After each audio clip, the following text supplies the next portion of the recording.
नमस्कार दोस्तों, आप सभी का मेरे चैनल हाई रैंक स्टडी में स्वागत है। दोस्तों, आज हम आगामी यूपी टेट और अन्य परीक्षाओं के लिए पर्यावरणों का प्रैक्टिस सेट नंबर 10 हल करेंगे, जिसका पहला प्रश्न है, इंडियन फॉरेस्ट कॉलेज कहाँ स्थित है? विकल्प हैं ए भोपाल, बी देहरादून, सी नई दिल्ली, डी कोलकाता। तो इसका जो सही उत्तर है विकल्प बी देहरादून में इंडियन फॉरेस्ट कॉलेज स्थित है। आज का हमारा अगला प्रश्न है, भारतीय वन सर्वेक्षण केंद्र कहाँ स्थित है? विकल्प हैं ए नई दिल्ली, बी मुंबई, सी चेन्नई, डी देहरादून। तो इसका जो सही उत्तर है विकल्प डी देहरादून में भारतीय वन सर्वेक्षण केंद्र स्थित है। आज का हमारा तीसरा प्रश्न है, भारतीय वन्य जीव अनुसंधान संस्थान कहाँ स्थित है? विकल्प हैं ए कोलकाता, बी देहरादून, सी कोयम्बटूर, डी चेन्नई। तो इसका जो सही उत्तर है विकल्प बी देहरादून में भारतीय वन्यजीव अनुसंधान संस्थान स्थित है। आज का चौथा प्रश्न है, सलीम अली पक्षी विज्ञान तथा प्राकृतिक इतिहास केंद्र कहाँ स्थित है? विकल्प हैं ए बेंगलुरु, बी देहरादून, सी नागपुर, डी कोयम्बटूर। तो इसका जो सही उत्तर है विकल्प डी कोयम्बटूर तमिलनाडु में सलीम अली पक्षी विज्ञान तथा प्राकृतिक इतिहास केंद्र स्थित है। आज का हमारा पांचवा प्रश्न है, राष्ट्रीय पर्यावरण अभियांत्रिकी अनुसंधान संस्थान किस राज्य में स्थित है? विकल्प हैं ए मध्य प्रदेश, बी उत्तराखंड, सी झारखंड, डी महाराष्ट्र। इसका जो सही उत्तर है विकल्प डी महाराष्ट्र के नागपुर में राष्ट्रीय पर्यावरण अभियांत्रिकी अनुसंधान संस्थान स्थित है, जिसे नीरी भी कहा जाता है, और नीरी का जो मुख्यालय है वो नागपुर महाराष्ट्र में स्थित है। आज का हमारा छठा प्रश्न है, बॉम्बे नेचुरल हिस्ट्री सोसाइटी की स्थापना किस वर्ष की गई थी? ए 1881, बी 1882, सी 1883, डी 1884। तो इसका जो सही उत्तर है विकल्प सी 1883 में राष्ट्रीय पर्यावरण अभियांत्रिकी अनुसंधान संस्थान की स्थापना की। आज का हमारा सातवां प्रश्न है, भारत का सबसे बड़ा चिड़ियाघर कहाँ स्थित है? विकल्प हैं ए चेन्नई, बी कोलकाता, सी नई दिल्ली, डी नागपुर। तो इसका जो सही उत्तर है विकल्प बी कोलकाता। कोलकाता के अलीपुर में भारत का सबसे बड़ा चिड़ियाघर स्थित है। आज का हमारा आठवां प्रश्न है, भारत का सबसे बड़ा पक्षी उद्यान केंद्र कहाँ स्थित है? ए केवलादेव घाना पक्षी विहार भरतपुर, बी समसपुर पक्षी विहार रायबरेली, सी पार्वती अरंगा पक्षी विहार गोंडा, डी नवाबगंज पक्षी विहार उन्नाव। तो इसका जो सही उत्तर है विकल्प ए केवलादेव घाना पक्षी विहार भरतपुर, जो राजस्थान में स्थित है, भारत का सबसे बड़ा पक्षी उद्यान है।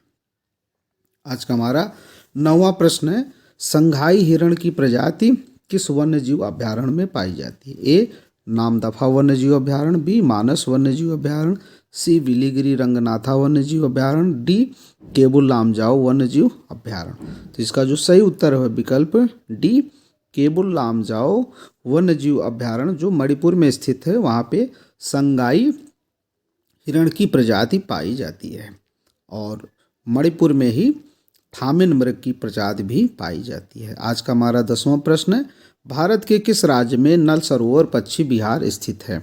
विकल्प हैं ए गुजरात, बी महाराष्ट्र, सी हरियाणा, डी हिमाचल प्रदेश। तो इसका जो सही उत्तर है विकल्प ए है, गुजरात में जो है नल सरोवर पक्षी विहार स्थित है।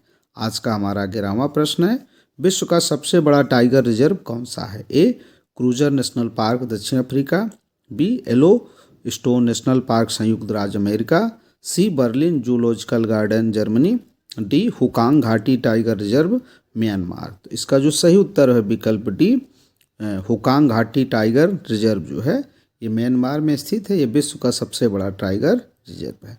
आज का हमारा 12वां प्रश्न है, भारत में वन महोत्सव की शुरुआत करने का श्रेय किसे दिया जाता है? ए कन्हैया लाल माणिकलाल मुंशी, बी पंडित जवाहरलाल नेहरू, सी आचार्य विनोबा भावे, डी सरदार वल्लभ भाई पटेल। तो इसका जो सही उत्तर है विकल्प ए कन्हैया लाल माणिकलाल मुंशी को भारत में वन महोत्सव शुरुआत करने का श्रेय दिया जाता है। आज का 13वां प्रश्न है, भारत में वन महोत्सव की शुरुआत किस वर्ष की गई थी? ए 1950, बी 1951, सी 1952, डी 1953। तो इसका जो सही उत्तर है विकल्प सी 1952 में के.एम. मुंशी या कन्हैयालाल माणिकलाल मुंशी के द्वारा भारत में वन महोत्सव की शुरुआत की गई थी। आज का हमारा 14वां प्रश्न है, हंगुल क्या है? ए रेंडियर प्रजाति का मृग, बी लामा प्रजाति का ऊंट, सी पश्मीना प्रजाति की बकरी, डी उपर्युक्त में से कोई नहीं। तो इसका जो सही उत्तर है विकल्प ए रेंडियर प्रजाति का मृग। हंगुल जो है वो रेंडियर प्रजाति का मृग है जो कश्मीर के दाची ग्राम वन्यजीव अभ्यारण्य में पाया जाता है। आज का 15वां प्रश्न है, हंगुल परियोजना की शुरुआत किस वर्ष की गई थी? ए 1968, बी 1969, सी 1970, डी 1971। इसका जो सही उत्तर है विकल्प सी 1970 में जो है हंगुल परियोजना की शुरुआत की गई थी। और कहाँ की गई थी ये? कश्मीर के दाची ग्राम वन्यजीव अभ्यारण्य से। आज का हमारा 16वां प्रश्न है, रासायनिक दृष्टि से कस्तूरी क्या है? A methyl dichloropentadecanal, B methyl trichloropentadecanal, C methyl tetrachloropentadecanal या डी उपर्युक्त में से कोई नहीं। इसका जो सही उत्तर है विकल्प बी मिथाइल टेट्राक्लोरोपेंटाडेकेनाल रासायनिक दृष्टि से कस्तूरी होता है।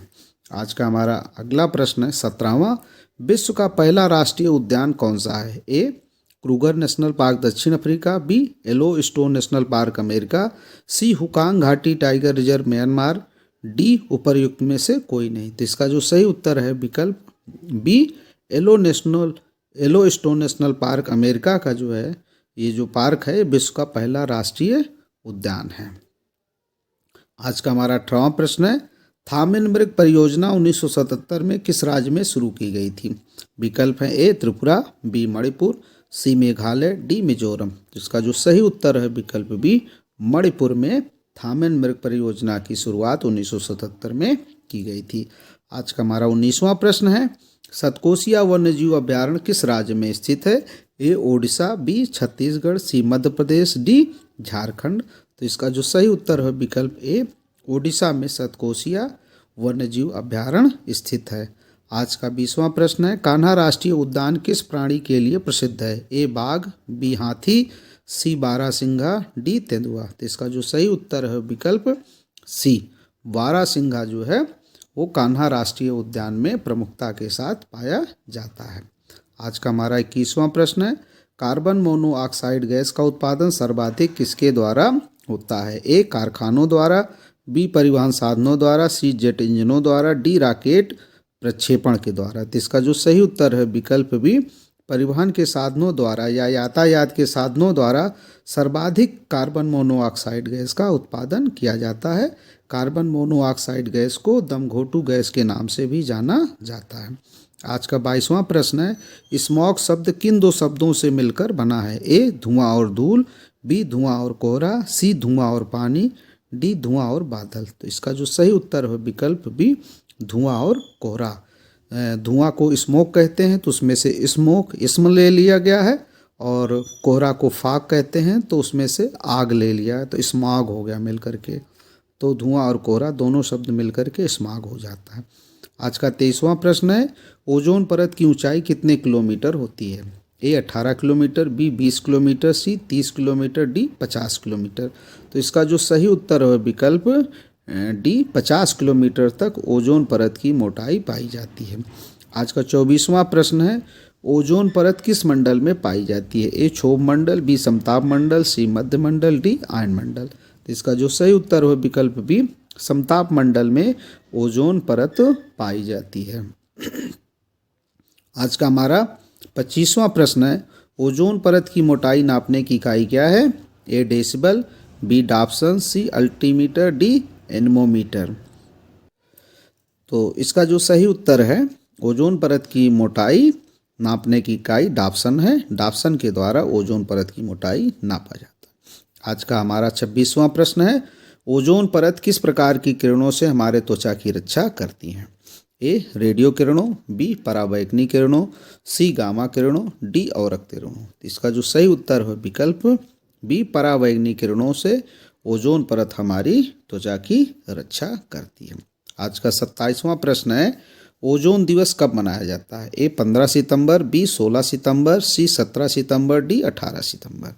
इसका जो सही उत्तर है वो है विकल्प बी 16 सितंबर को प्रतिवर्ष ओजोन दिवस मनाया जाता है।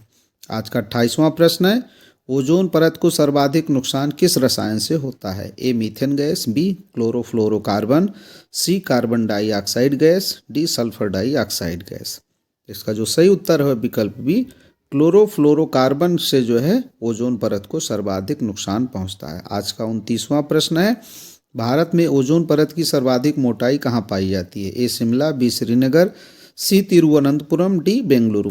जिसका जो सही उत्तर है विकल्प बी श्रीनगर में, जम्मू कश्मीर में ओजोन परत की मोटाई सर्वाधिक होती है और केरल के तिरुवनंतपुरम में इसकी मोटाई सबसे कम होती है।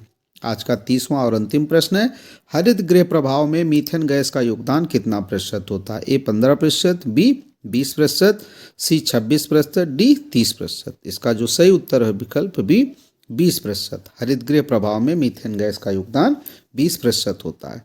दोस्तों, आज से हम आपके लिए एक प्रश्न पूछेंगे और आप उसका उत्तर हमें कमेंट करके बताएंगे। तो आज का प्रश्न है, हृदय संबंधी रोग उत्पन्न करने वाला तत्व कौन सा है? ए सीसा, बी कैडमियम, सी बेंजीन, डी आयरन।